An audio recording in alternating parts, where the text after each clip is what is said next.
There is a moment Tom Hanks has described that most people who love The Green Mile have never heard. It happened in the recording booth years after the film had come out, when Hanks was being interviewed about the production. He started talking about Michael Clarke Duncan and stopped mid-sentence. Not for dramatic effect, not because he was reaching for the right word. He stopped because whatever he was about to say had gotten too large to fit comfortably into the frame of a professional interview. He collected himself, and then he said, Michael Clarke Duncan was not acting, he was being. Tom Hanks has spoken about many of the people he has worked with across 40 years and 2 Academy Awards. He has been generous and articulate about nearly all of them. But the way he speaks about Michael Clarke Duncan is different. It has a quality that his other tributes do not, a specific weight, a gratitude that seems to go beyond the professional, as if what Duncan gave him on that set was something he is still trying to adequately account for. And given what that film required of both of them, what it cost both of them, that makes a certain kind of sense. The Green Mile is not a film you walk away from easily. The people who made it didn't walk away from it easily either. Thomas Jeffrey Hanks was born July 9th, 1956, in Concord, California, the third of 4 children. His parents divorced when he was 5, and what followed was a childhood of constant movement. His father remarried several times, the family relocated regularly, and Tom spent his early years navigating new schools and new step-families with the adaptability that would later become the most recognizable quality of his professional life. He found the Chabot College drama department in his teens, fell completely in love with the stage, and transferred to California State University, Sacramento, to pursue it properly. He was performing in local theater in Cleveland when a casting director noticed him, and by 1980 he was in New York with a small television part, and the conviction that this was the life he was going to have. The early years were lean in the specific way that early years in show business are lean. A single season of the sitcom Bosom Buddies, small film roles, the particular grind of being almost, but not quite. Then came Ron Howard and Splash in 1984, which gave him his first leading film role and revealed to the industry something that audiences grasped immediately. Tom Hanks was someone you trusted, not because he was imposing or glamorous or dangerous, because he was real in a way that the camera finds in very few people and cannot manufacture in any of them.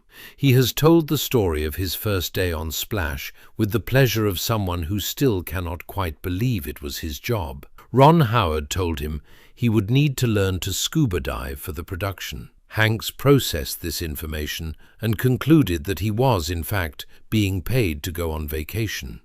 He describes the subsequent reality in formal clothes, weighted down with iron, being towed underwater by a safety diver with the same delight. The impracticality of it was part of what made it wonderful. What followed over the next decade was a career that moved between comedy and drama with a fluency that is rarer than it looks. Big in 1988, where he played a 12-year-old in a grown man's body and made it entirely believable. A League of Their Own in 1992, where he played a washed-up alcoholic baseball manager with a tenderness underneath the bluster that kept the character from being merely a joke. Philadelphia in 1993, where he played a man dying of AIDS and won his first Academy Award. Forrest Gump in 1994, where he won his second, an unprecedented back-to-back achievement that has not been matched since. Apollo 13 in 1995, Saving Private Ryan in 1998 required something from him that no previous role had. Spielberg shot the Omaha Beach landing sequence in a way that nobody had shot combat before, extended, visceral, without the grammar of heroism that war films had always used to make violence bearable. Hanks has described standing on that beach on the first day of shooting, listening to Spielberg explain the positions and the effects and the air mortars marked with red flags in the sand. The special effects crew then removed all the red flags. The cameras rolled. Something very hot landed on Hanks's neck. The burn scar is visible in the film from that point forward. He has told the story with the dark humor of someone who has fully processed a terrifying thing and emerged on the other side of it with a good anecdote. By the time Frank Darabont approached him about the Green Mile later that year, Tom Hanks was the most trusted actor in America. Not the most acclaimed, not the most powerful, the most trusted. There is a distinction. Trust is earned differently than admiration, and it is harder to manufacture. Audiences had spent 15 years watching him be hurt and confused and frightened and joyful and devastated, and they had believed every version of it. And so they came to him the way you come to someone you know, with the expectation of honesty. The Green Mile required something specific from that trust. Darabont, who had already adapted Stephen King's Shawshank Redemption to critical reverence and commercial disappointment, was returning to the same territory. A prison, a period setting,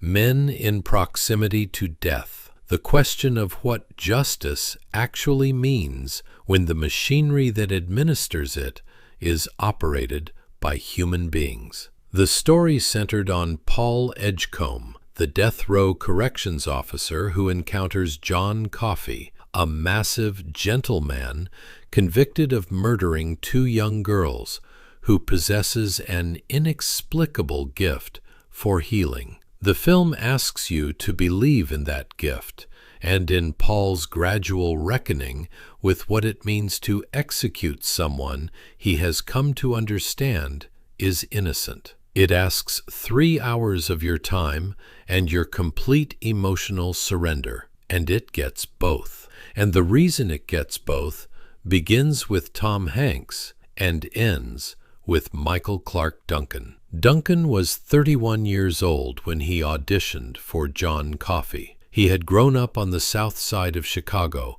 the son of a single mother, Jean, who worked multiple jobs and raised him largely alone. The neighborhood was not gentle, and money was not plentiful, and the world, from a young age, made clear to Michael Clarke Duncan what category of person it had assigned him to. He was large, eventually 6 feet 5 inches and close to 300 pounds. And large black men in America are assigned a particular category that has very little room in it for gentleness or vulnerability or the kind of interior life that producing a performance like John Coffey requires. He dug ditches. He worked as a bouncer. He became a bodyguard for Will Smith and then for Martin Lawrence, which put him inside movie sets and on red carpets and in rooms with famous people, watching from the perimeter while the work he could not yet imagine doing happened in front of him. He had small acting parts, the kind that require a large man to stand in a doorway and look threatening. That was, by any reasonable accounting, where his relationship with the film industry was going to stay. His manager convinced him to audition. Duncan was not convinced he should. He did not believe he was actor enough, his own words, for something this complex. The character of John Coffey required him to project childlike innocence and otherworldly wisdom in the same body, often in the same scene. It required him to be the largest person in any room and also the most vulnerable. It required him to make 40 million strangers love him before asking them to watch him die. He auditioned anyway. He delivered a monologue, and the room went quiet in the specific way that rooms go quiet when something unexpected has just happened. Darabont said afterward that he knew immediately. Tom Hanks, who was already attached to the film, agreed completely. What nobody outside the production quite understood yet was the thing that Hanks would spend the rest of his life trying to articulate.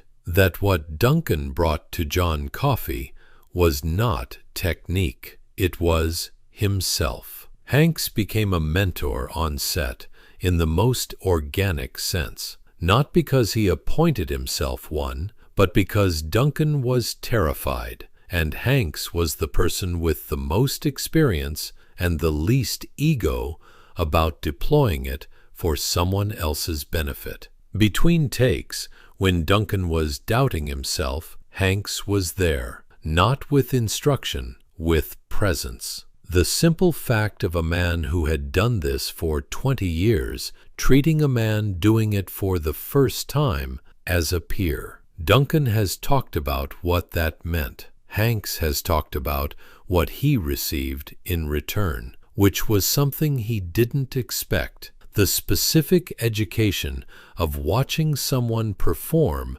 without the protection of technique. Because Duncan had no technique. He had never learned to manage the instrument the way trained actors learn to manage it. The controlled distance, the ability to go somewhere emotionally and come back from it on schedule. When the scene required grief, he grieved. When it required terror, he was terrified. When John Coffey told Paul Edgecombe that he was tired of people being ugly to each other, Michael Clarke Duncan was tired. You can see it. The exhaustion is not performed. It is present in the body, in the eyes, in the specific quality of stillness that a man produces when he has actually used himself up. Tom Hanks has said that watching him do that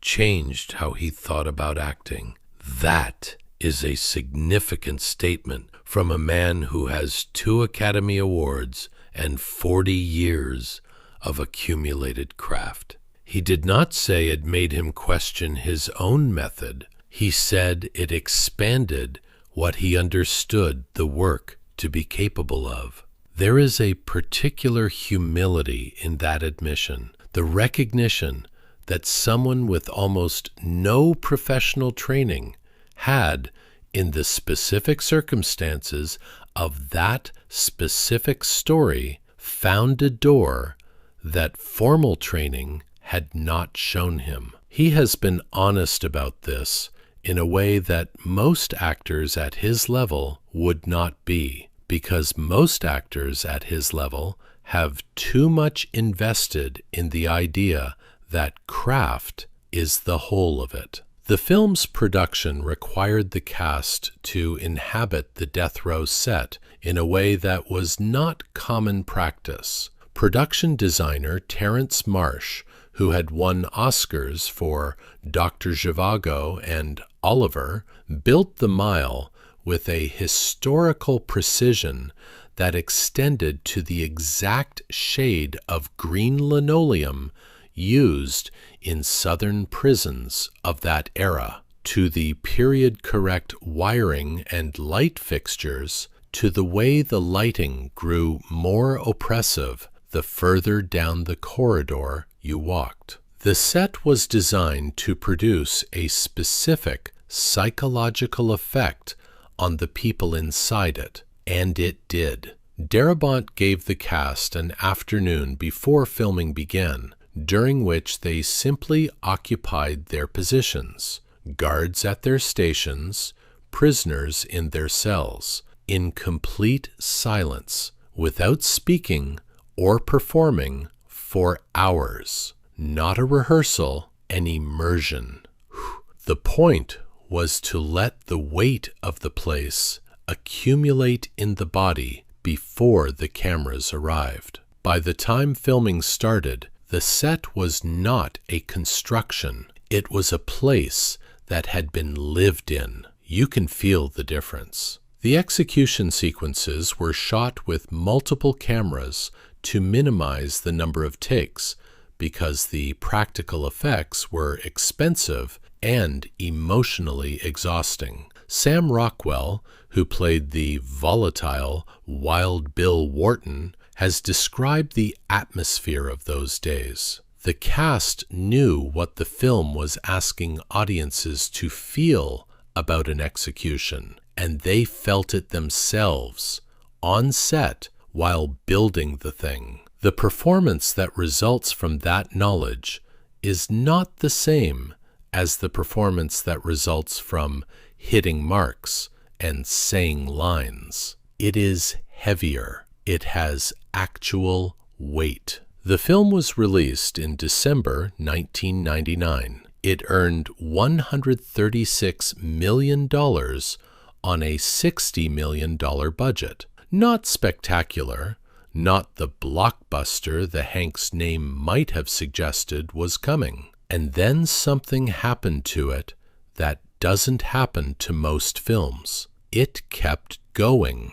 Through home video and cable television and the specific word of mouth that attaches itself to stories people feel compelled to share with someone they love, The Green Mile became one of the most watched films in American television history. It is the kind of movie that finds people at the right moment, that stops them from changing the channel at midnight, that they watch again, even though they know what happens, even though they know it will cost them, because the cost is part of why it matters. Michael Clarke Duncan received an Academy Award nomination for Best Supporting Actor. He was the first actor with so limited a prior resume to receive that recognition for a first major role. He did not win. Michael Caine won that year for The Cider House Rules, which is the kind of thing that happens. But the nomination transformed his life in the way that genuine recognition transforms lives. He went on to appear in Planet of the Apes, The Whole Nine Yards, The Scorpion King, Daredevil. He voiced characters. He lent that extraordinary voice to animated films and video games. He was funny and warm in interviews, a man whose physical enormity was constantly upended by the gentleness he carried inside it, which was not a performance. It was him. What those who knew him on the Green Mile set have said consistently is that the man who showed up every morning was the same man who appeared on screen. Gentle, genuine, slightly awed by where he found himself, unwilling to put on any performance of being something other than what he was. Tom Hanks has noted that Duncan's size made every room rearrange itself around him, but that Duncan himself never used that fact for anything. He held his body carefully, with a consideration for other people that is not how men of that size are expected to move through the world. He was 54 years old and still learning what the career could become. He had found, late and improbably, the thing he was made for. And then it was over. He died on September 3rd, 2012, in Los Angeles. He had suffered a heart attack in July and never recovered. The career that had begun so improbably, so late, with so little reason to expect what it became, lasted 13 years from the moment Darabont's room went quiet during that audition. He was not old. There was more to do. That is the particular cruelty of it. Tom Hanks was among those who spoke after Duncan's death, and what he said carried the quality that his public statements about Duncan always carry, the sense that he is still arriving at the full truth of what that working relationship was, still finding words for something that resists adequate expression. He said that Duncan was a man of tremendous strength and gentle kindness. He said the world was a better place for his having been in it. He said he would miss him greatly. These are not unusual things to say about someone who has died. What makes them unusual is the register in which Hanks says them, not the polished grief of a professional tribute, but the plain-spoken inadequacy of a man who has run out of language for what he actually feels. He has been publicly articulate about most things in his life. The Green Mile, and the man who made it what it was, is one of the subjects where the articulation breaks down, where he stops mid-sentence, where he looks for the word and the word isn't there. That gap between what he knows and what language can hold is itself a kind of tribute. Some things are too real to be said cleanly. You circle them instead. You come back to them again and again across the years, each time with slightly different words, each time arriving at the same place. This man showed me something I did not know the work could do, and he is gone, and I am still grateful, and I am still not finished being grateful. He has returned to the subject in the years since, each time circling the same thing, that on the set of The Green Mile, in a film about what it means to take a life, and what it means to be innocent, and what it means when those two things collide in an irreversible way, Michael Clarke Duncan showed up and gave everything he had without reservation and without the armor that most people, rightly, bring to that kind of exposure. And that what came through was John Coffey in the fullest possible sense. Not a character constructed from the outside, but a man revealed from the inside. A man whose capacity for love was larger than the world he was born into, and who bore that mismatch with a grace that the film asks you to witness, and that you cannot, once you have witnessed it, entirely set down. That is what Tom Hanks has been saying in various forms for 25 years, that he was in the room when something true happened, that the man who made it happen is gone, that the truest thing he knows how to say about it is that Michael Clarke Duncan was not acting, he was being, and that some things, once you have seen them, stay with you for exactly as long as you do.